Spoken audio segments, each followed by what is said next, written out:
Hello and welcome to Crosstalk, where all things are considered. I'm Peter Laveau. The elusive search for justice. Is the citizens' arrest campaign to have Tony Blair held accountable for possible war crimes and other serious offenses a public relations stunt? Or is it an important precedent for those leaders who start wars of aggression? If you had a chance, would you arrest Blair?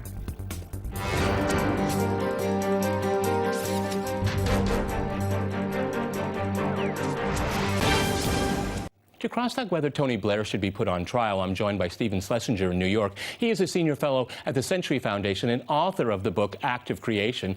And in Washington, we cross to Ivan Elan. He is a senior fellow and director of the Center on Peace and Liberty at the Independent Institute. All right, gentlemen, crosstalk rules in effect. That means you can jump in anytime you want, and I very much encourage it. Stephen, did Tony Blair commit a crime in 2003 with the invasion of Iraq? Well, it's a decision I disagreed with, but he committed a policy error. He didn't commit a crime. Now, I think it's important to make a distinction between what happens in a democracy and what happens in a dictatorship. In a democracy, when you make a policy mistake, you pay for it in different ways, whether it's public opinion or ostracism or in the history books. That is not true in a dictatorship. And I think that's the distinction that should be ruling in this case. Okay. Ivan Elan, what do you think about that? So no crime was committed with the invasion of Iraq? Well, I think they violated the UN Charter on the sovereignty of nations, and Blair was certainly a co-conspirator with Bush on that. It was a severe policy error, and I think we ought to start holding people accountable when they invade countries for no reason. I mean, how is that different than the Soviet Union invading Czechoslovakia in 1968 or Hungary in 1956? We have a double standard in the U.S., and of course, there's other aspects. What did he have to do with the torture that the Bush administration had? Were the British involved in that? There are other questions that could be asked. So I'm not sure that, I don't think it'll happen, because the way the world is set up is we prosecute developing leaders or rebels for war crimes, but we can't do it for major powers because they have too much power in the system. So I don't think it'll happen. The question is, should they be? I don't think it's out of the realm of possibility that they probably morally and legally could be. Stephen, okay, weigh in on that. Just because they're powerful, they can avoid the law. Well, no, I do think that, I mean, I totally agree with the other commentator, which is that what happened in Iraq was a violation of the UN Charter. The UN never gave its sanction to that invasion. So, but on the other hand, so the law was broken. The law was broken. International law was broken. Yes. This is true. But I have to say that I've done a book on the UN. The UN Charter has been violated many times by both sides, on the communist side and the democratic side. The U.S. went into Kosovo without the sanction of the UN Security Council. So there are, the question is there's two questions. One, is the violation such that it becomes a war crime? And the second question is, how do you draw the line about war crimes? When Franklin Roosevelt didn't rescue the Jews in the Second World War, is that a war crime? When Obama is not intervening in Syria, is that a war crime? I mean, it's a very, very But Stephen, we're talking about the violation of international law. The International Criminal Court. We're looking at law, established law. Hopefully, the International Criminal Court will eventually be the arbiter of these kind of issues. But this is something that is going to take some time to make clear how you define it. Ivan Elan, how you define it? What's defined? Well, I think we often in the United States define terrorism and war crimes and all this other stuff to alleviate our own government of some blame. Of course, in the terror bombings in World War II, we always kind of forget about those.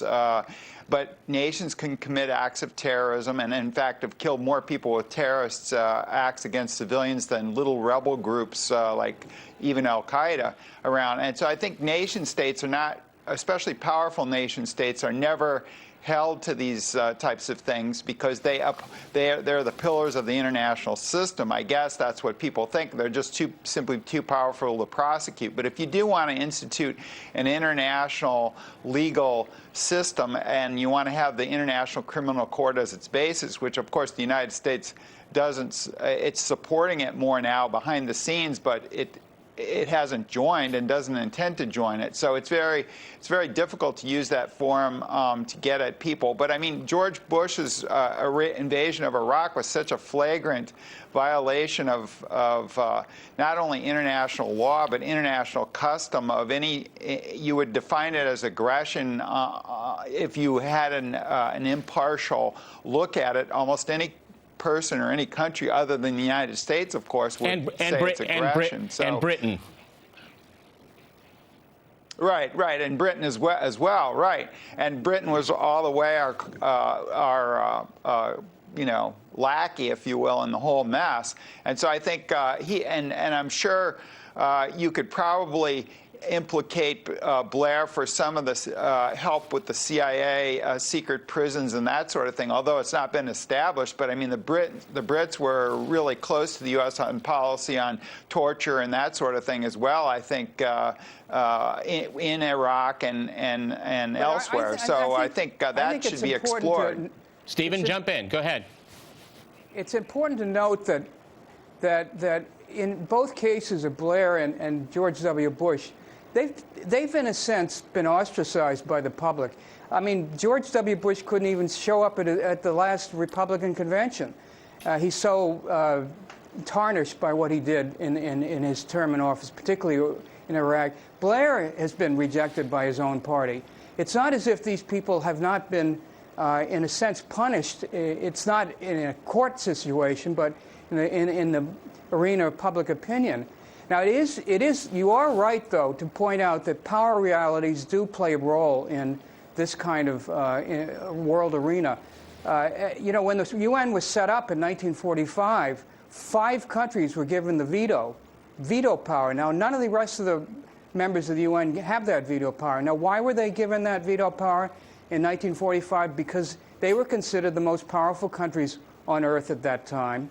And they were also considered the states that were most likely to give support in terms of troops and financing to any UN action. Well, of course, today the power realities are much different in the year 2013. And it's been a constant problem within the UN where many states feel that the Security Council composition should be changed and the veto should be dropped or it should be expanded. But the fact is, as the other commentator points out, power realities do play an enormous role in defining what is considered a war crime or what isn't considered a war crime. And we do have to recognize that even as we pursue the ideal, which is to have an international criminal court be the arbiter of these kind of situations. Ivan, so do we need law then, international law, if no one's going to be held accountable? Well, yes.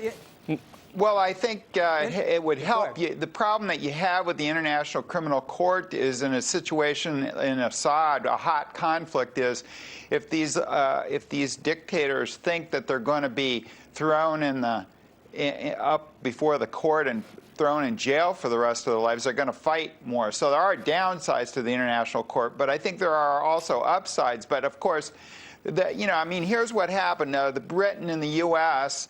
Invaded Iraq, and even killing rebels, what we would call some terrorists, that was unnecessary. So anyone who died in that war died unnecessarily because it was aggression, right? So Bush and Blair killed probably hundreds of thousands of people. We don't know.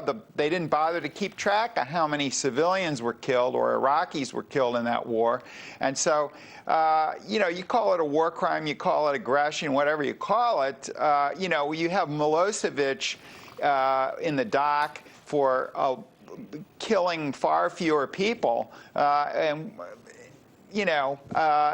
so is that fair? Probably not, but that's the reality. But I think, we should develop some international standards for these things, but of course, and try to enforce them. But of course, you reach roadblocks when powerful nations are brought to the dock, so to speak, and their leaders are brought into the dock. So, Stephen, international law is for the weak, not for the powerful. Stephen. Well, actually, international law is something in process. It's always being developed. It's not something that has ever reached the ideal because, as we've pointed out, the power realities are such around the world that you cannot ever get to the best situation that you want in terms of punishment for war crimes. But the creation of the United Nations has been an important development in the affirmation of international law. There have been over 300 treaties so far which have been have occurred because of UN auspices. And it's not just in war crimes. It's the maritime law, airplane safety, all sorts of issues that cross borders that have to be dealt with on a world scale. So international law is something that we are always trying to achieve. We never quite reach the best of what we want to achieve, but it is there to remind people that there is a moral and legal issue that always has to be taken into consideration when big issues occur. Now, in war crimes is again one of these issues that is still being developed, and it is quite true that it's dictators more than Democrats that get punished, at least as far as the International Criminal Court is concerned. But I do think that... All right, Stephen, I'm going to jump in. I'm going to jump in here. I'll let you finish. We're going to go to a short break, and after that short break, we'll continue our discussion on trying Tony Blair. Stay with RT.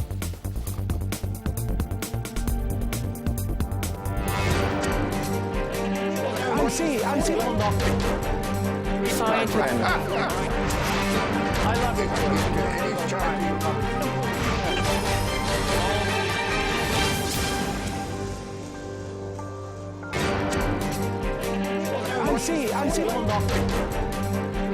it.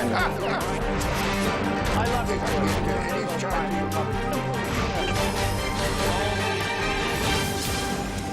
Welcome back to Crosstalk, where all things are considered. I'm Peter Lavelle. To remind you, we're discussing whether Tony Blair should be put on trial.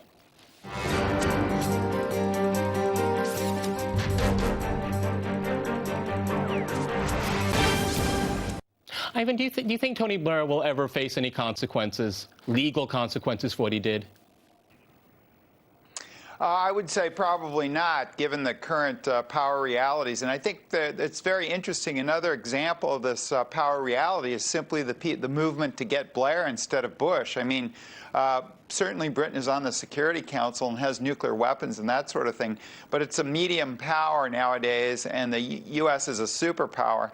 And so it's interesting that they're going after Blair and not Bush, because, of course, Bush had much more blatant policies of torture, and he was the impetus behind the invasion. I think Tony Blair was initially reluctant to do it, and then he gradually knew that if Britain wanted to have its special relationship with the U.S. continue, it needed to go along with whatever Bush wanted to do. So, but the movement here is against Blair and not Bush, and that's an indicator of the current state of affairs. So I would say probably even Blair will not face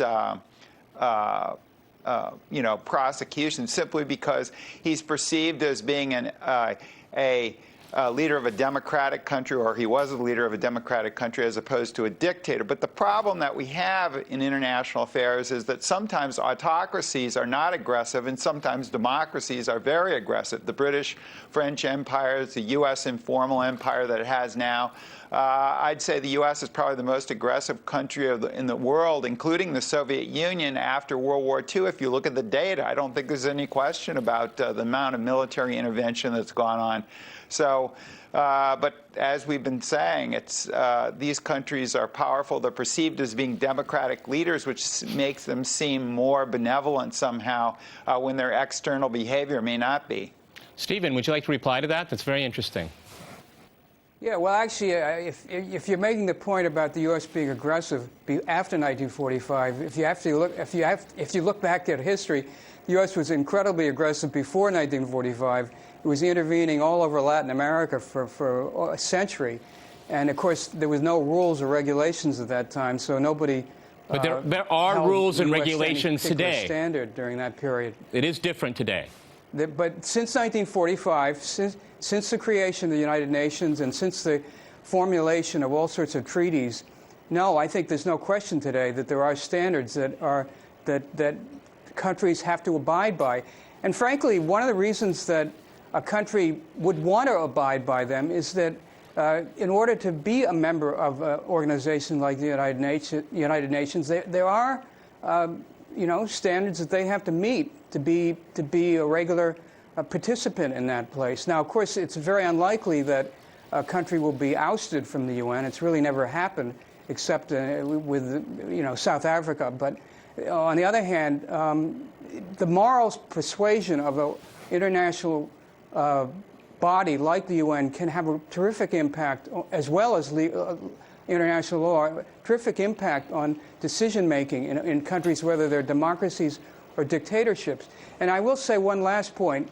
Even a democratic leader like Henry Kissinger, an appointed leader as opposed to an elected leader, cannot go to certain countries because of fear of prosecution. Do you think that should apply to Blair?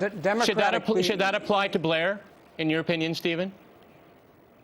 Well, I think there's something to be said that Blair should be at least considered a person of interest of that sort, but I doubt it's ever going to happen. Ivan, what do you think? That's one way to get him. I think it may happen. Certainly, Kissinger was guilty of helping Nixon to carpet bomb hundreds of thousands of people. So Kissinger may be a bit more flagrant violator, but certainly, if this goes forward, they may have some inroads. I agree with Stephen that it probably won't happen, but I think you can make it happen, and like Kissinger, sort of him leery of going overseas and that sort of thing. But my question is, what about Bush? So he was the real driver of the war, et cetera. And I was only using the post-World War II period to compare this with really the Soviet period of after World War II. I agree that the U.S. was aggressive in Latin America prior to that. Stephen, would you like to hear Blair apologize? At least that. And Bush, too. Yes, I would like to hear Blair apologize. I think he owes that not just to his own country, but to the world. Well, how about to the Iraqi people? And to the Iraqi people as well. And to the Iraqi people, of course, absolutely. That in fact, should be the first place that where he should apologize. But I think the point is that, Blair has sort of recreated a new career for himself as a kind of roving ambassador to help settle the Middle Eastern situation. He's not been a terribly significant player in that role, but he's redeemed himself to that extent so that people don't focus solely on what he did in Iraq.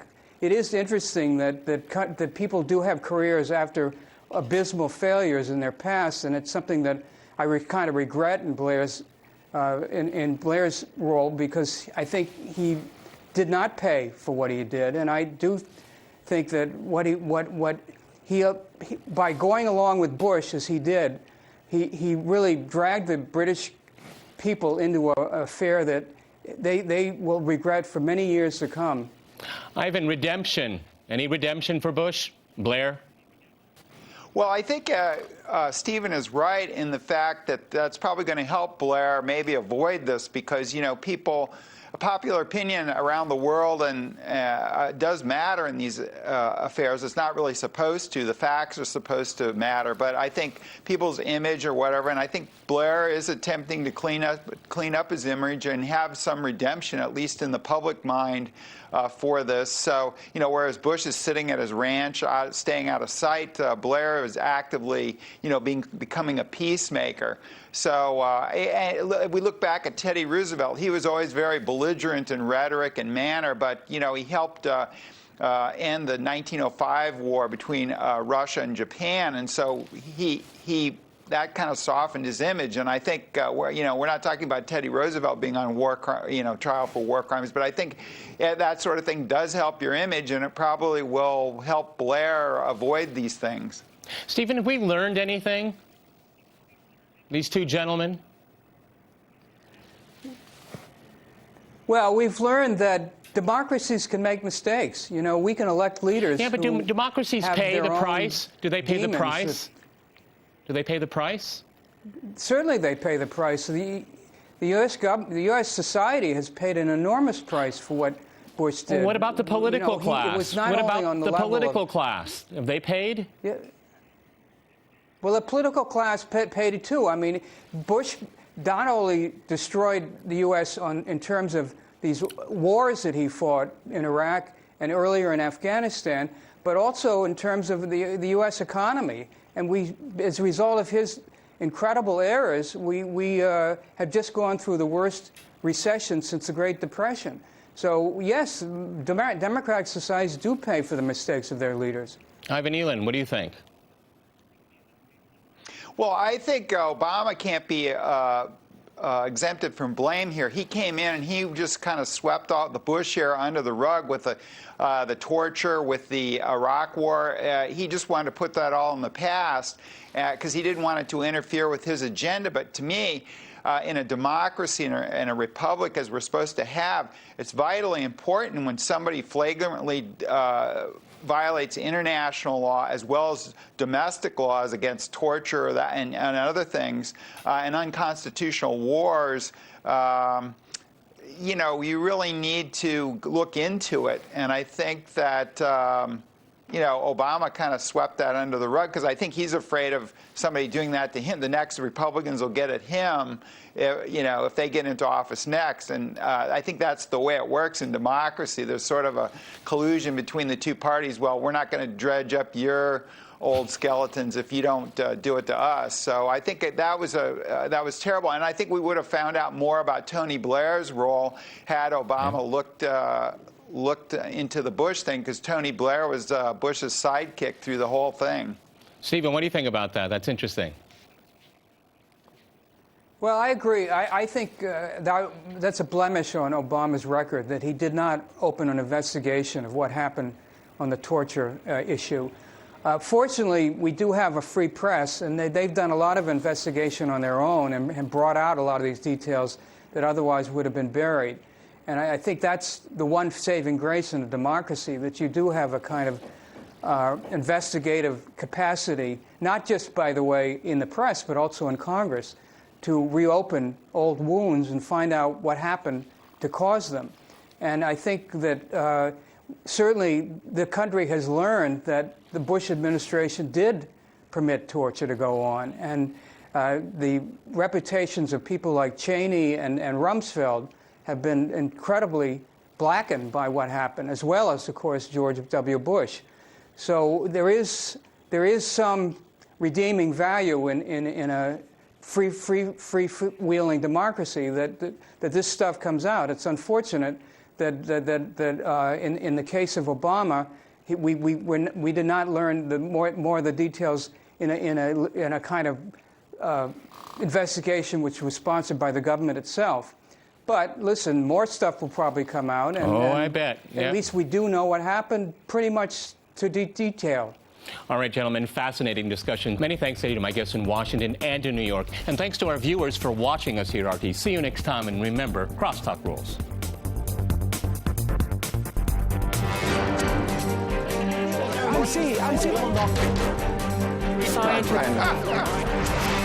I'm